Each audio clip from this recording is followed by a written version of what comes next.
All right, there's Chris Jasmine. Hopper here in Bangor. I'm joined by Casey Rush at MDI High School and Jasmine Ireland at Ellsworth High School. And, one of the big casualties of the pandemic is even dating back to last March, you guys were both scheduled to compete in the one-act plays. And I know we're looking forward to bring back the gold, I don't know what it is, but the championship to the respective schools, and that got canceled. And with the pandemic and the start of school, um, the arts are a big part of everyone's life. There are a lot of restrictions in terms of space, but to the credit to you both, you guys have thought outside of the box, outside of the theater, and are going to have performances. And what I wanted to do is to give each of you a little opportunity to kind of talk about how you are surviving. And it's survivor here. It's outlast, outthink, and outwit. And but how what you're doing and what we can expect at least early on in the fall. So ladies first, Jasmine, why don't you tell us what you're doing at Ellsworth High School? Thank you. So fortuitously, we had already switched the slots for our spring show, which is a straight play, and our fall musical. The reason being it is the 25th anniversary of this theater, ironically. And so we were doing the big anniversary show, which the first show ever done here was Midsummer Night's Dream. So we had already switched those, which has ended up working in our favor. Singing is the real challenge right now. That much aspiration, respiration is a real problem. So there's some serendipity involved there. And there isn't a better show to perform outside than A Midsummer Night's Dream. There's a long tradition of Shakespeare in the park. It's public domain, so we could stream it if we want. There are a lot of advantages that happen to work out for us. We certainly are looking to our friends in the community who have already produced outdoor theater. We got some great guidance from the Educational Theater Association, as well as the information from the state on how to reopen performing arts venues, whether inside or outside. So we're moving forward. We will be performing our show on the football field, which is a first and is actually kind of a really exciting space. The arts, I think. It's big enough, right? It's 100 yards long. It's definitely big enough.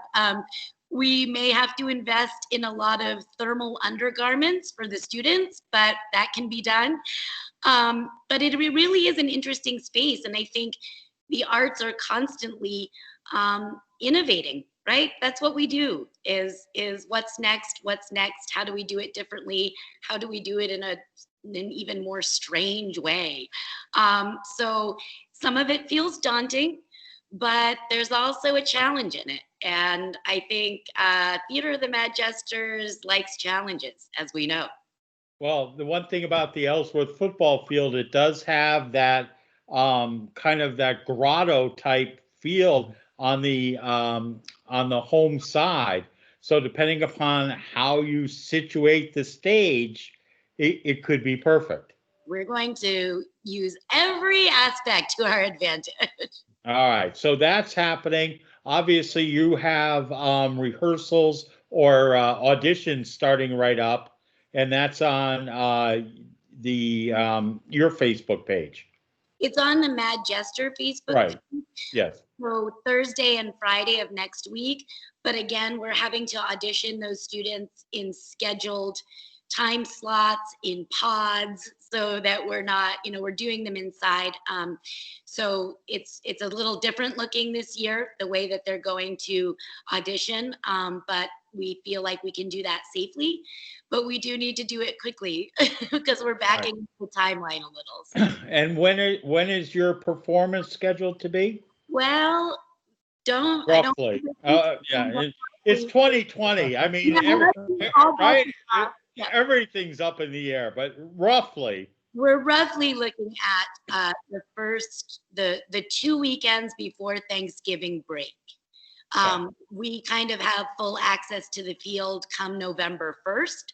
So that would give us about a week to install and put all the pieces together and then run with it. Excellent. All right. So exciting thing. And, well, can't wait to see that. All right, Casey, what are you doing?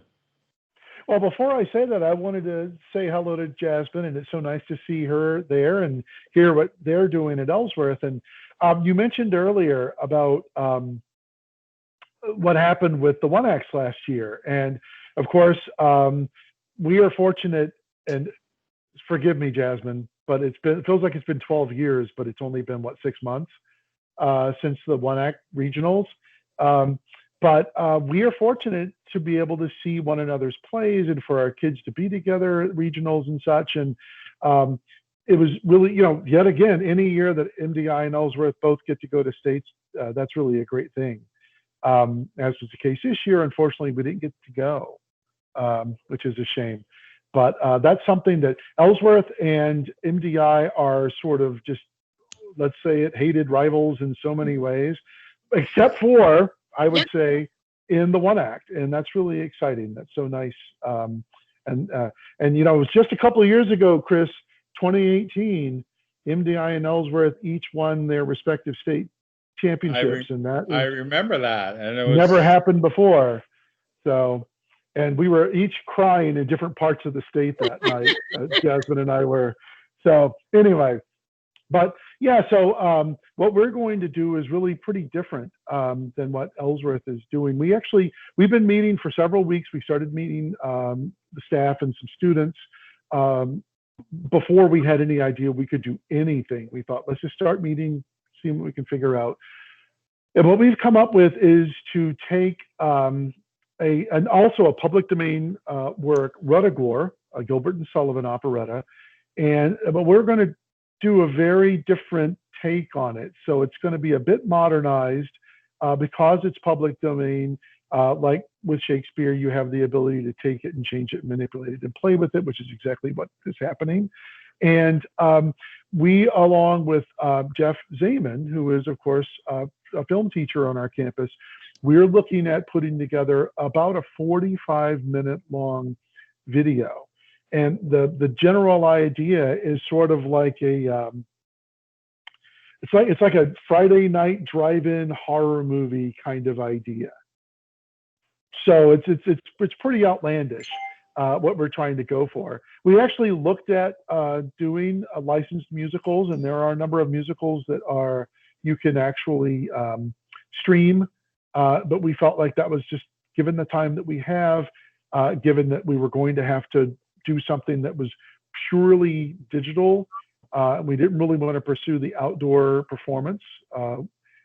We did talk about it. We did consider it. We felt like it was our best option to go with something that we could take and manipulate and change and play with. We also, you mentioned losing the One Act, but, we also lost, and I know you know this, we also lost spring plays. Yes. Last year. So we lost an entire season, just as the athletes did last spring. My daughter was a senior last year, and she lost her final track season. And it was pretty tough for those kids, and it was equally tough, without a doubt, for the actors who lost the spring plays. So that's what we're going to do. And we also are looking for help from the community.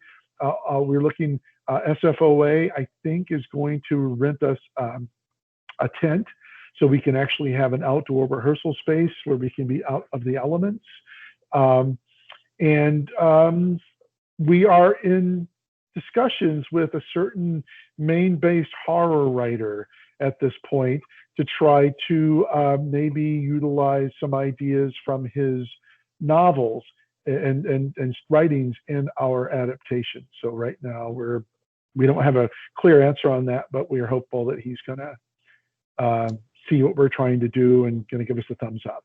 So which would be awesome. Yeah, awesome. And you know, as I've said, you're working with Jeff Zaman, who is a Emmy-winning film producer. So it's not some schlock Chris Popper production. I mean, this is a I mean, this is going to be state of the art. And I mean, for anyone who hasn't seen Jeff's work, I mean, when you look at what Devon Pappas did with the satirical works with the music, they're just absolutely fantastic. And you are in absolutely great hands with Jeff Zaman. So that's then going to be streamed on. How is that going to then be?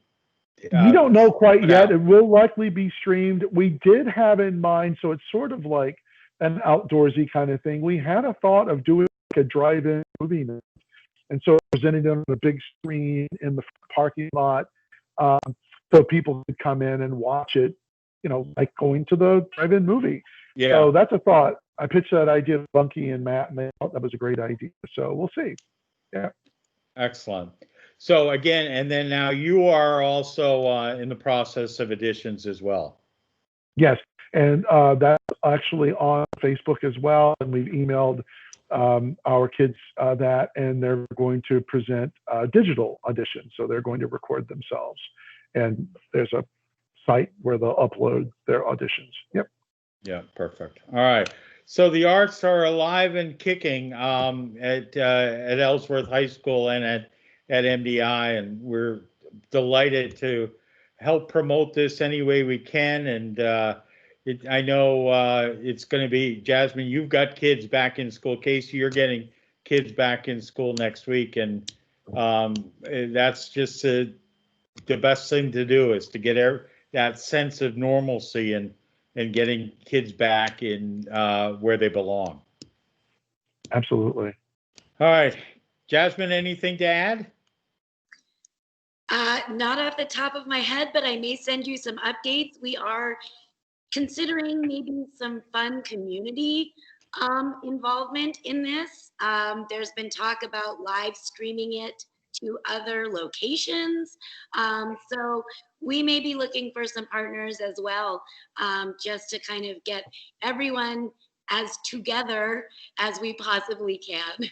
Together while apart, right? That's the new, yeah, it's unfortunately the word that I never want to hear after 2020 is cohort.